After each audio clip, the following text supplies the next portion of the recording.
Welcome to the practice exercise debrief, in which we will be applying the elements of 18 U.S.C. section 207A1 to proposed post-employment activities. Our hypothetical employee is Susan Johnson, who is a patent examiner at the U.S. Patent and Trademark Office. Susan's profile provides us with the duties of her current position, as well as proposed post-government employment activities. We will be using this worksheet to apply the A1 elements to our employee's post-employment activities to decide whether our employee faces any possible A1 restrictions with respect to those activities. We will be making reference to the implementing regulations at 5 CFR Part 2641, as well as the preamble to the final rule. For purposes of facility of viewing and of discussion, we will be using excerpts from the summary of the 2641 provisions in our slide deck. However, I would advise you that when you are providing post-employment guidance and advice to your employees, that you rely exclusively upon the regulatory language itself. So let's get started with our practice exercise. We're going to begin by identifying the employee's government duties. And we're going to start with a question which is largely an academic question, which is Susan an employee for purposes of the application of 207A1?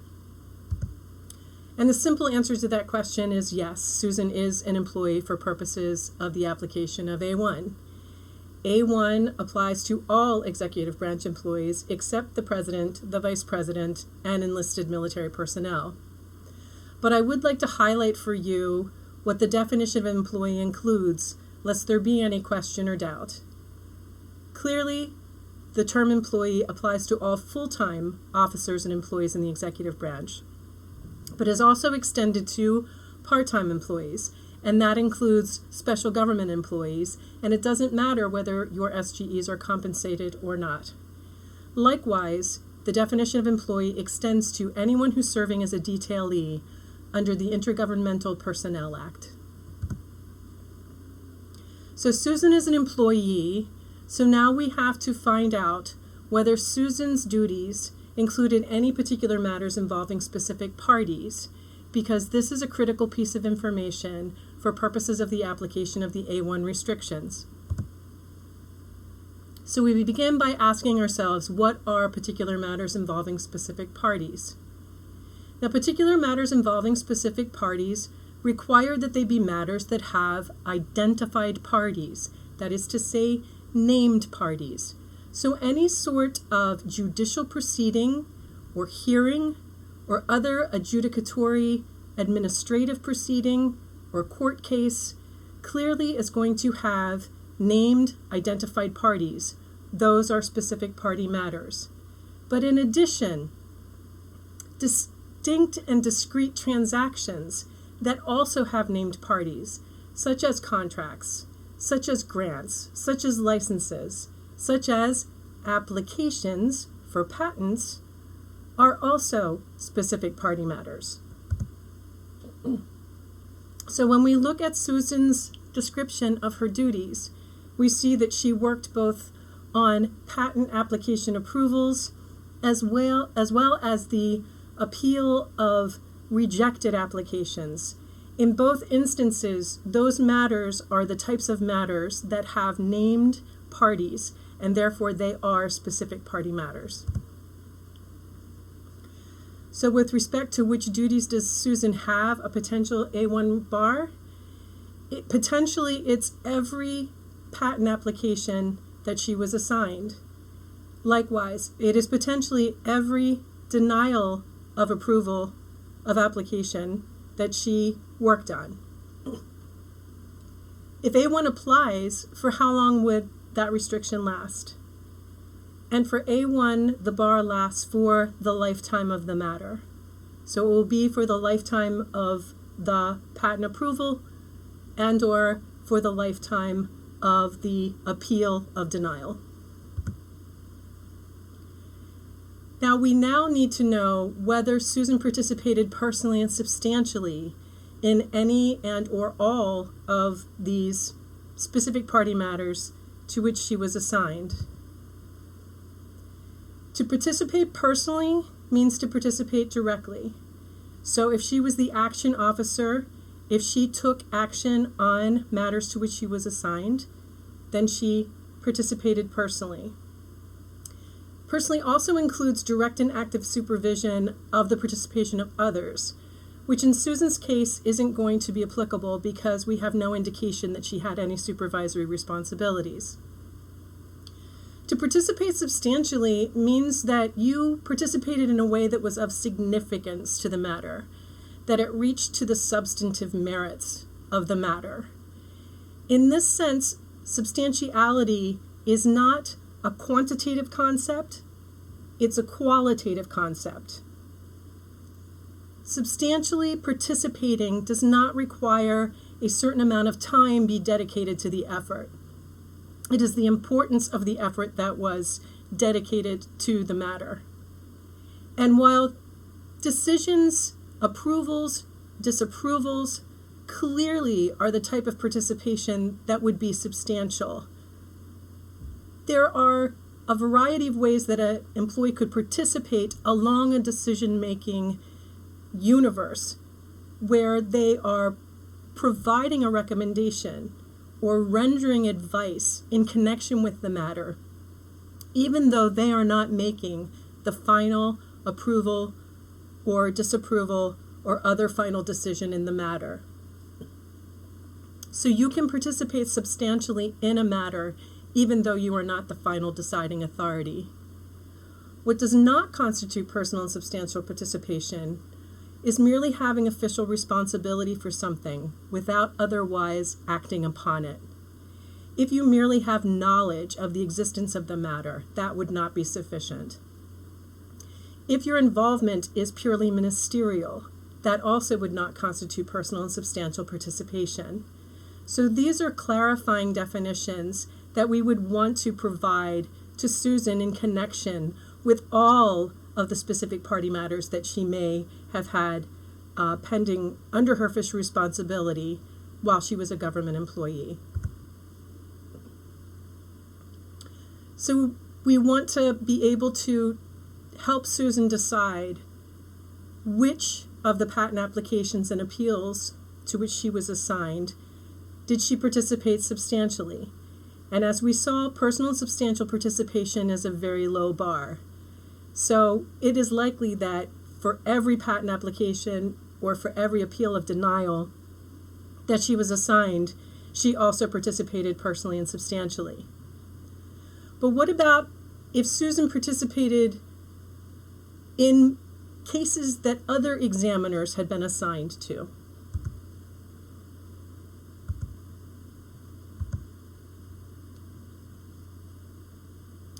If we look at 5 CFR Part 2641.201I, there are two examples that help to illustrate whether and to what extent an employee is responsible or can potentially participate personally and substantially for matters to which they did not receive a formal assignment. Example 2 to paragraph I involves an Internal Revenue Service attorney. This example says she was neither in charge of nor did she have responsibility for litigating a particular delinquent taxpayer. So a coworker of hers requested that this lawyer provide advice concerning strategy during the discovery stage of the litigation.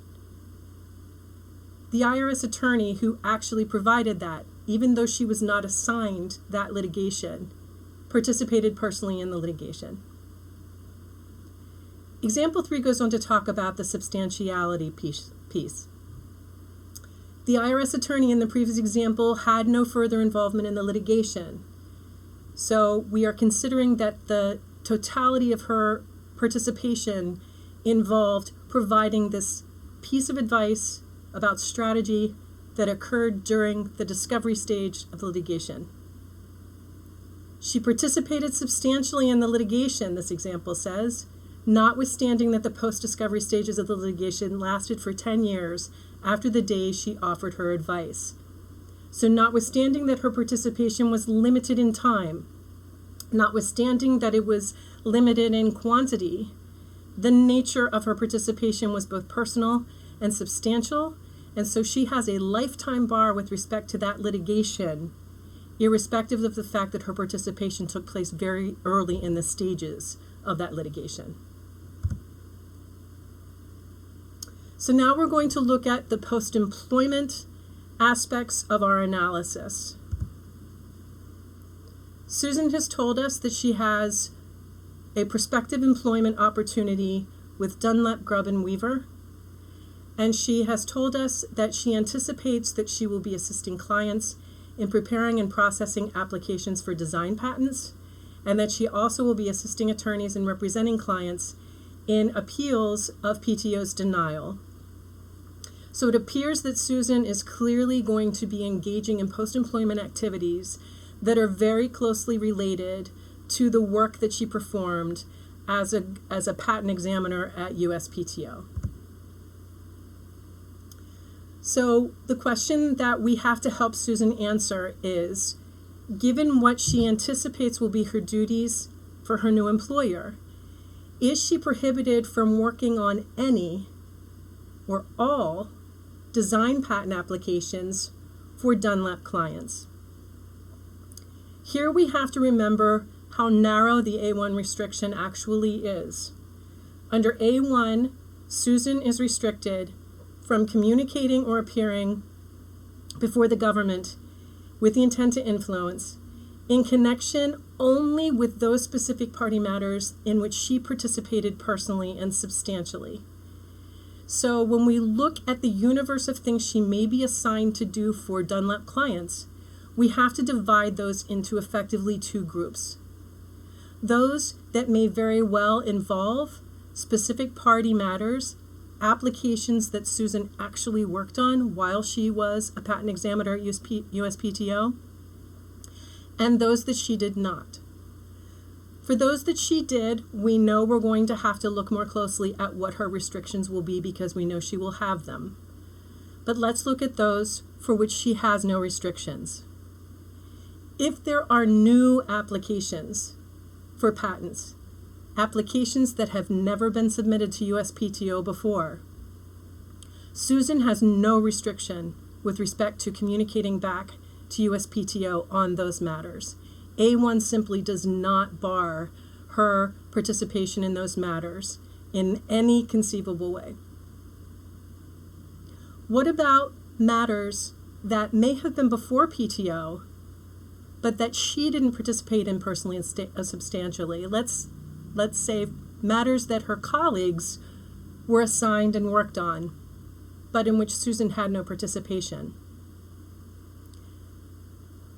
In those instances, in those types of cases, again, Susan has absolutely no A1 restriction with respect to matters that her colleagues may have worked on that may be pending before USPTO, but in which she did not participate personally and substantially while an employee. And the same answer is going to hold for the second question we had, which is, might any of Dunlap's clients' appeals of USPTO's denial of an application involve applications or appeals Susan worked on? And the answer to that question is yes. And if they do, then she will have A1 restrictions with respect to those. But she will not have A1 restrictions with respect to new appeals, and neither will she have restrictions with respect to appeals in which she did not participate personally and substantially.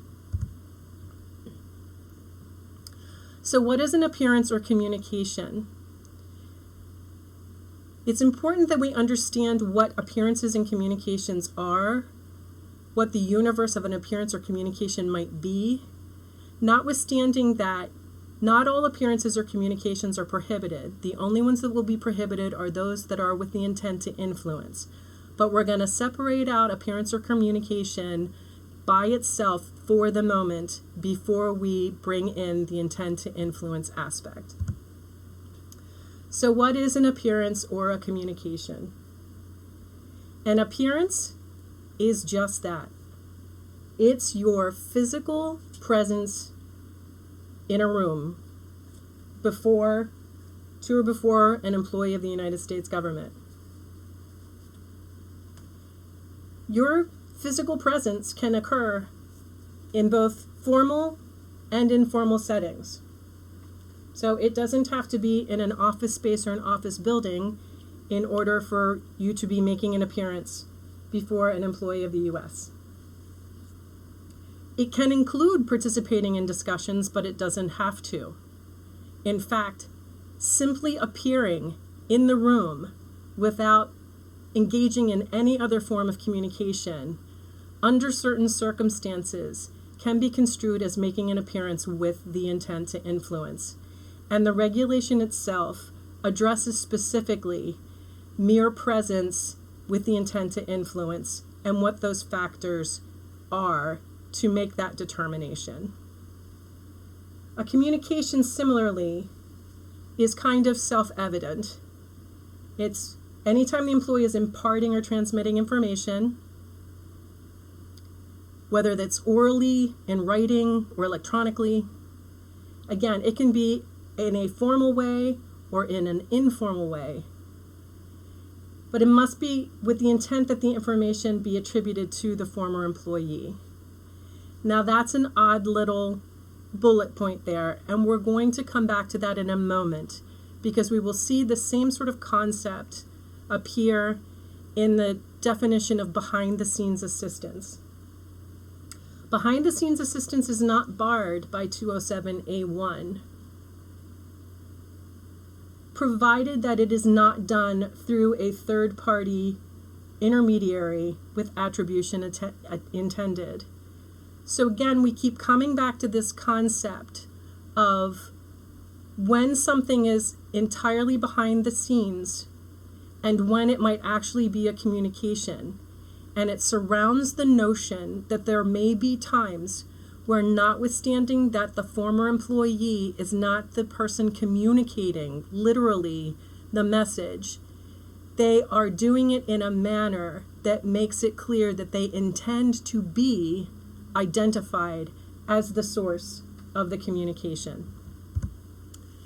This is a third-party intermediary concept that has been incorporated into the definition of communication and appearance. It is in example 5 to paragraph D of communication or appearance, where we give an example. This example is taken from an Office of Legal Counsel opinion that addresses the notion of when might a former employee actually indirectly communicate with the intent to influence to the government. The OLC opinion was issued in January of 2001, and it was a situation which involved a senior employee for purposes of 207C. But because the definition of communication and appearance is the same for A1 as it is for C, it is adopted for our purposes as well. And in effect, what the OLC opinion contemplated was a circumstance where a former senior employee had established a consulting firm post-government employment. They had crafted a report for one of their clients, and their clients submitted that report to the former senior employee's former agency, and that the totality of the circumstances indicated that the senior employee intended to be recognized by their former agency as the source of that report. The idea here is former employees should not be able to use third-party intermediaries effectively as subterfuges, as a way to engage in communications or appearances with the intent to influence, but doing it indirectly through a third party. So when we're giving advice to our employees, we have to first identify for them what the likelihood is, or have them help us identify the likelihood that they might be making communications and appearances with the government.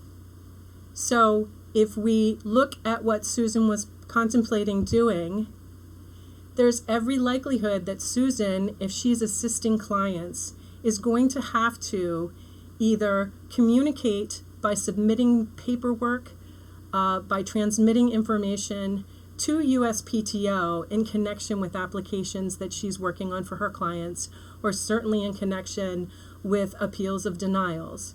Similarly, she may very well have to make appearances or be expected to make appearances at meetings with USPTO in connection with these same matters. So yes, it's very likely that she is going to have to make communications and appearances. What we do know is that because behind-the-scenes assistance is permitted, we need to be able to counsel Susan on what types of behind-the-scenes assistance would be okay. So could Susan, for example, prepare documents? Clearly, Susan can prepare documents as long as she remains confined to behind the scenes. So preparing the documents and not necessarily having any mechanism or not intending to try to identify herself as the author of those documents, she can prepare them behind the scenes safely. To provide points of contact. Again, she could provide points of contact at USPTO to her Dunlap colleagues, provided that in doing so, she doesn't, for example, tell her colleague that when they make a communication with that point of contact, that they directly reference her or drop her name. Can she attend internal meetings with Dunlap staff to discuss applications and appeals? Yes, she could do internal meetings with Dunlap staff. But can she share information that she learned while she was at USPTO? I raise this question not because it is answered by the 207 restrictions, but because it is a question that gets raised when we do these types of 207 debriefs. Information that has statutory protections will be information that continues to be protected once Susan leaves government service. So things like classified information, things like proprietary information, anything that enjoys specific statutory protection will continue to have that protection depending on the language of the statute, obviously. But there is a whole other universe of potentially non-public information that Susan may very well have had access to while she was at USPTO, that if it is not statutorily protected, Susan will have no legal obligation to not share. In that instance, where we're talking about information that, for example, would have been protected under the standards of ethical conduct for current employees, what we might want to advise Susan, what we probably should advise Susan, is for those kinds of information that do not enjoy post-government statutory protection, that she still may want to consider the extent to which sharing that information is actually ethical, notwithstanding that she may not suffer any legal consequences for having shared it. When is there an intent to influence? So now these communications and appearances have to be made with the intent to influence in order to be barred by 207A1. So what is an intent to influence? Intent to influence is present if the employee is seeking a government ruling, benefit, approval, or this is really the key phrase here, other discretionary action. So what we're really concerned about are any communications or appearances where you're asking the government to engage in some discretionary action or decision. Likewise, if you're seeking to affect government action, if there's some degree of dispute or controversy, where there's some degree of adversarialness, that is also going to be a communication or appearance with the intent to influence. When is there not an intent to influence? The regulation says that engaging in a purely social visit with former coworkers is not an intent to influence. Conveying or requesting purely factual information, for example, the status of a matter, is not an intent to influence. as is requesting publicly available documents. And we're going to talk about these each a little bit more in answering the questions that we posed, specifically with respect to Susan. For now, I'd like to move on to the other articulated not intend to influence examples. There's a list of specific activities that are not considered to have an intent to influence. I would advise you to be very careful about extrapolating from those very specific examples when you're providing post-employment guidance with respect to intent to influence. This list, at least some of the things on this list, were policy decisions that were made that predated the issuance of this regulation and that were effectively grandfathered into this regulation. So when it comes to extrapolating from that list, I would just suggest that you exercise caution unless it is dead on with something that is in this list. So let's get to our question for Susan.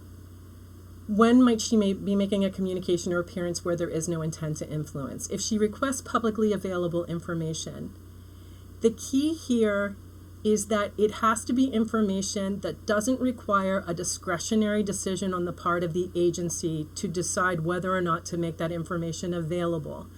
So if any member of the public or any similarly situated person were to contact the agency and automatically receive that, even if there's a process, would still automatically receive that information, then likely that information is publicly available and that wouldn't be an intent to influence.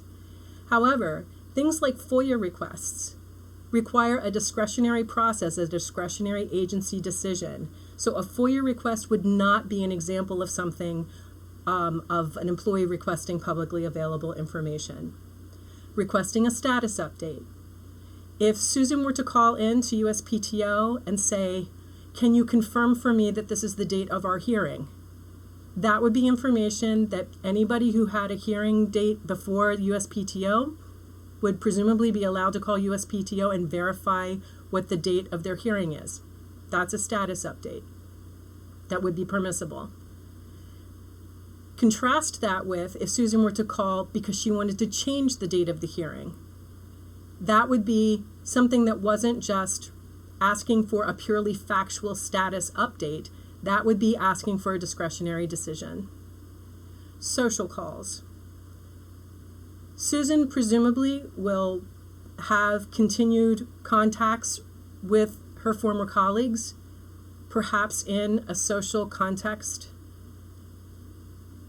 Social calls, not being an intent to influence, is reaching to the substance of those calls, not to the location where they occur.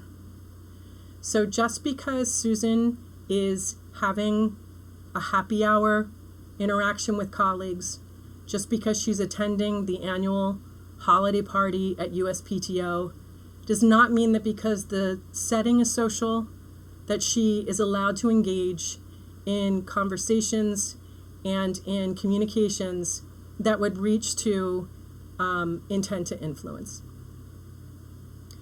So in connection with that, I think we have to ask ourselves, who besides Susan should be counseled on prohibited post-employment communications by former employees?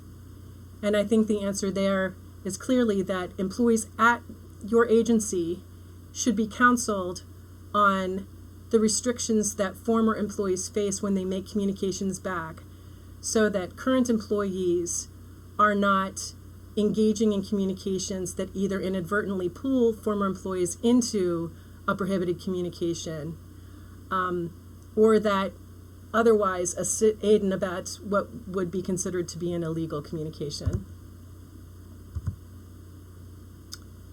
On whose behalf might Susan be making the appearance or communication? So Susan is prohibited from making communications or appearances with the intent to influence on behalf of any other person. On behalf of any other person, when we're looking at the concept of person, we are looking at both a legal person as well as a human person. So when we think of on behalf of any other person, we are looking at individual human beings, but we are also looking at corporations, companies, associations, firms, or partnerships. other organizations, institutions, whether they're commercial or nonprofit, and state, local, and foreign governments. And that term is going to include any officer, employee, or agent of those entities. As we mentioned in the introduction, 207 does not bar self-representation, so the employee is always permitted to represent themselves, and that then would extend to a sole proprietorship.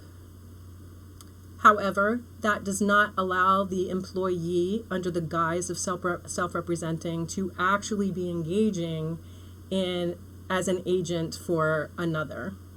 Similarly, if the employee is setting up their own business post-employment and they establish their business as an LLC, as an S-Corp, or otherwise incorporate that business, they have created a separate legal person for purposes of 207 so that they would be prohibited from making communications or appearances back to the government on behalf of their LLC or their S-Corp. So what is on behalf of? We've talked about what person is, but what is on behalf of? You're considered to be making a communication on behalf of another person if you're doing it formally as their agent or attorney. But you can also be acting with agency with respect to another person if you're doing it with the expressed or complied consent of that person and subject to some degree of control or direction by that person. So when we answer the question, if Susan isn't an attorney, does she have to worry about communicating or appearing on behalf of another? In other words, can she do it? If she's not formally an attorney, for example, is it even possible for her to be acting on behalf of another? And the answer to that question is yes. We're looking at the other aspects of agency. Either if she's formally an agent, even if not an attorney, or if more informally she is making the communication with the consent and subject to some direction by another person. We also want to ask the question of when is Susan acting on behalf of her employer? Susan would be deemed to be acting on behalf of her employer anytime she's communicating as an employee of Dunlap. We address this issue squarely in the preamble to the final rule under the section on behalf of any other person. Agencies recommended that OGE make a change to on behalf of to in some way, in these agencies' opinion, acknowledge that when a former employee working for a contractor is making some communications back to the government in the performance of a contract, they may not be doing it on behalf of the contractor because the contractor is not supervising their communications or otherwise controlling their communications to the government. And OGE did not follow that recommendation, but more importantly, sort of doubled down on the notion that when a contractor employee, I would argue, when at any time an employee is fulfilling his or her duties as an employee when performing the work of their employer, they're acting on behalf of their employer. So when Susan is working as an employee of Dunlap, when she is being paid by Dunlap, any communication she makes in the context of that role as employee is going to be deemed to be on behalf of her employer, Dunlap. So the next question is, could she respond to phone calls and other communications if they were initiated by USPTO without communicating on behalf of another? So what happens when you get an unsolicited communication from the government? Does it stand that if you respond to an unsolicited communication because the government's initiating it, you are not deemed to be acting on behalf of another? The answer to that resides in the exception for acting on behalf of the United States in 2641.301. There are very limited circumstances in which you are deemed to be acting on behalf of the United States for purposes of 207, the primary one being when you're acting as an employee of the United States. More importantly, and the paragraph we've highlighted here, is the exception is explicit in paragraph B about circumstances that do not indicate that you are acting on behalf of the United States. So if we look at paragraph B says, a former employee will not be deemed to engage in an activity on behalf of the U.S. merely because he's performing work funded by the government, because he's engaging in the activity in response to a contact initiated by the government, because the government will, derive some benefit from the activity, or because he or the person on whose behalf he is acting may share the same objective as the government. The regulation explicitly says these circumstances are not examples of acting on behalf of the United States. So the answer is no. Susan is not necessarily allowed to communicate with USPTO just because USPTO calls her instead of her calling them. Who may Susan not appear before or communicate with? Susan is not allowed to appear before or communicate with an employee or officer of any executive branch department, any executive branch agency, but it also includes independent agencies of the judicial and legislative branches, any federal courts, or courts martial.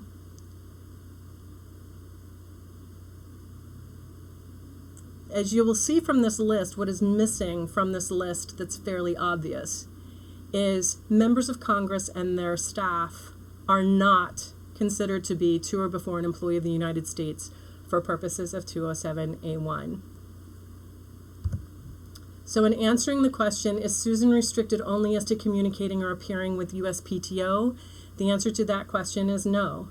She is restricted with respect to any department, any executive branch agency or independent agency of the legislative and judicial branches, federal courts, courts martial. May Susan communicate or appear before Congress?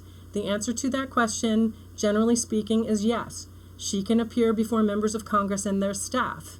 The only caveat I would add to that is if Susan were to attend a meeting with a congressional staff on the Hill and a federal executive branch agency was also going to be present at that meeting, then Susan may have a restriction with respect to that meeting, depending upon what the subject matter of that meeting might be.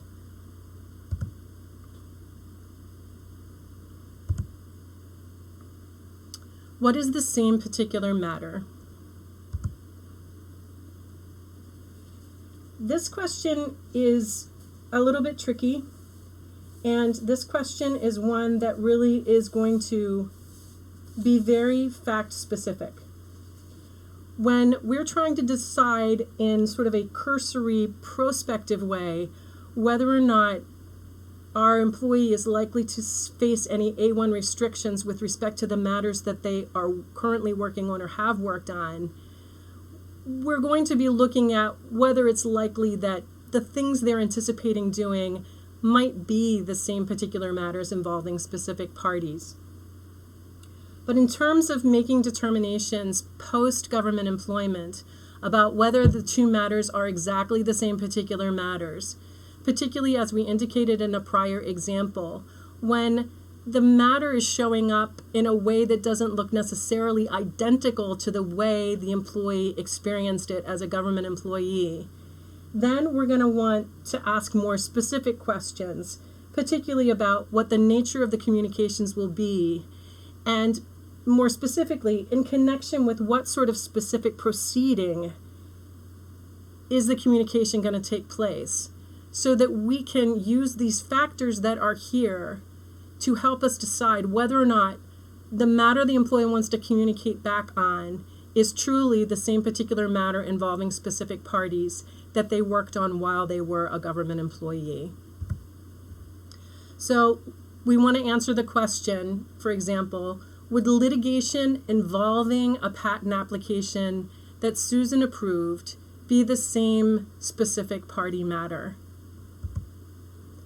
We have an example in 2641.201H that at least reaches to answering that question. In our example, we have a former special government employee who was involved in an agency approval of a new food additive, made a recommendation that they approve that new food additive, and then post-government employment, he went to work for the Healthy Food Alliance, and the Healthy Food Alliance sued the agency in federal court to challenge the decision to approve the product.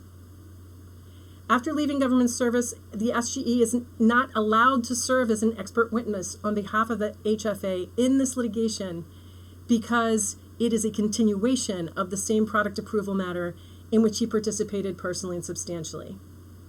On the face of this looks very much like something Susan might face, that she was involved in the approval of a patent application and that she might be pulled into some subsequent litigation. Clearly, the facts here show that it's absolutely the same particular matter involving specific parties because the litigation deals explicitly with that approval. Now, there may be other circumstances where litigation involves in some way, shape, or form a patent that Susan worked on.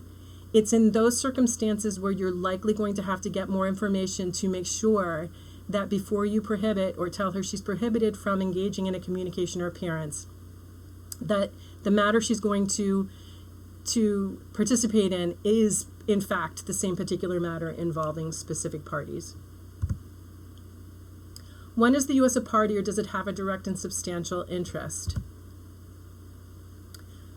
The U.S. either can be a party to the matter, and if it's not a party, as long as it has a direct and substantial interest, that will also be sufficient to satisfy this element. So, U.S. being a party or having a direct and substantial interest is not limited to the executive branch. In this particular element, the U.S. being a party or having a direct and substantial interest extends to all branches of government, including government corporations. So as I said, the U.S. doesn't have to be a party in order to have a direct and substantial interest. The matter does not have to be pending in a federal forum for the U.S. to be either a party or to have a direct and substantial interest. However, the U.S. does not necessarily have an interest in a matter simply because it's pending in a federal forum or it involves a federal statute. So these are the circumstances in which you may find that the U.S. is a party or has a direct and substantial interest. Are there any applicable exceptions? I've posed a couple of questions to you regarding a couple of exceptions that on their face might look like they would apply to post-employment activity for Susan. So the first question relates to 2641.301E, which is the scientific or technological information exception. And our question is, would she be able to use that exception to communicate with USPTO on behalf of her clients? And the answer to this question is basically, it's not a self-effectuating or self-actualizing exception, which is to say that Susan couldn't just evoke this exception to, on her own, contact USPTO and say, I'm calling you under the auspices of 301E.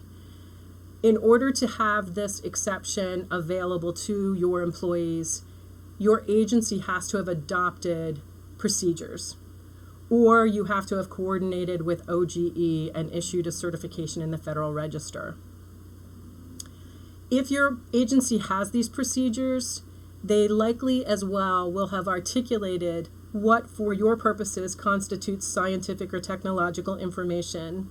In the regulation itself, we do stipulate that scientific or technological information should be information that relates to the natural sciences, and that it will probably not and shouldn't address non-technical disciplines such as law, economics, or political science.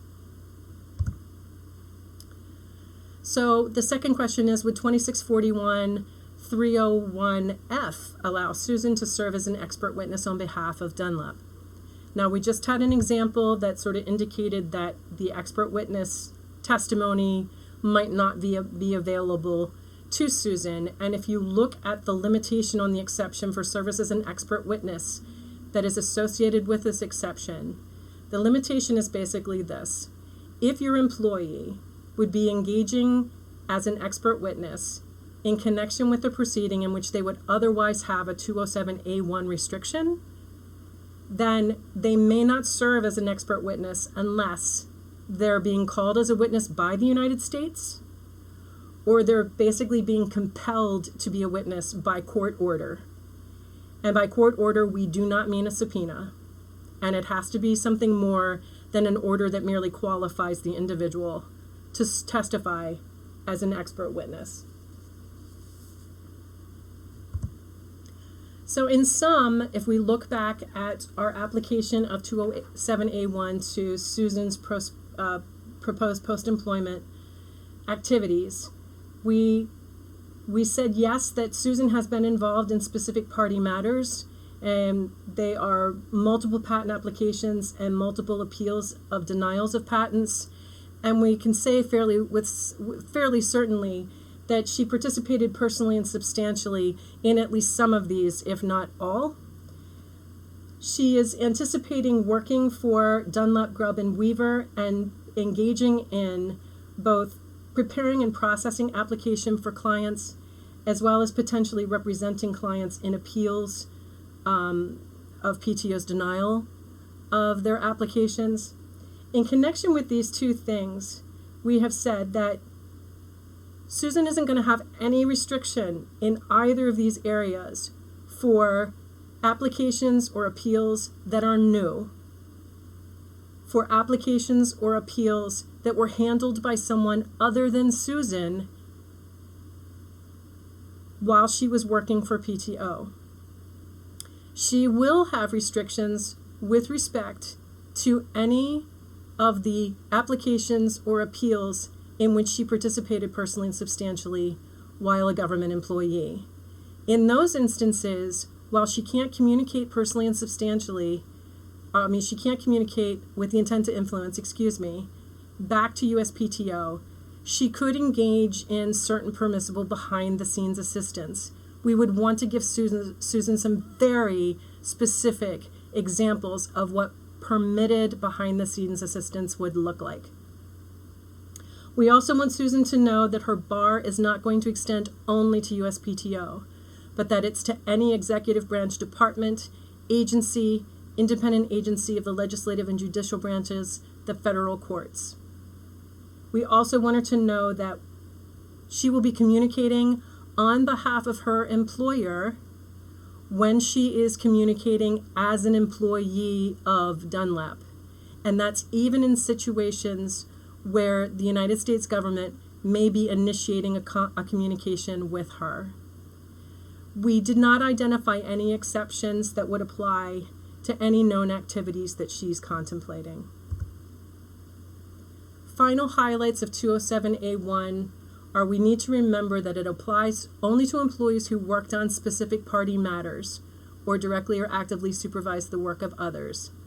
It's only going to apply to post-employment communications and appearances with the intent to influence that are related to those same particular matters involving specific parties. It applies for the lifetime of the specific party matters, but it does not bar behind-the-scenes assistance. Thank you so much for your participation in this exercise.